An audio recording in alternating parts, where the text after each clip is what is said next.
Borewell channel తరపున మీ అందరికీ స్వాగతం. మై డియర్ ఫ్రెండ్స్, ఒక ఐడియా జీవితాన్నే మార్చేస్తుంది అని చెప్పి మనం కొన్ని సంవత్సరాలుగా వింటున్నాం కదా. మరి మీకు వచ్చిన ఏదైనా ఒక ఐడియా మీ జీవితాన్ని మార్చేసిందా? ఓకే, మాకు రోజు చాలా ఐడియాస్ వస్తూ ఉంటాయి. ఎలా జీవితాన్ని మారుస్తుంది అనుకుంటున్నారా? ఎస్, ఈరోజు నేను చెప్పబోయే విషయం చాలా ఇంపార్టెంట్.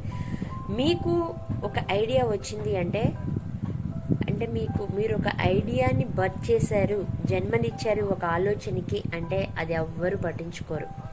దానికి ఆ ఐడియాని మీరు మీ యొక్క శైలిలో ఎలా ఆవిష్కరించి బయటికి తీసుకురాబోతున్నారు అనే దాని మీద మాత్రమే మనకి లాస్, పేటెంట్ రైట్స్ అనేవి ఇస్తాయి. ఈ పేటెంట్ రైట్స్ ఎవరైతే తీసుకుని తన పద్ధతిలో పనిని ముందుకు సాగిస్తారో వాళ్ళు మాత్రమే జీవితాన్ని మార్చుకోగలుగుతారు.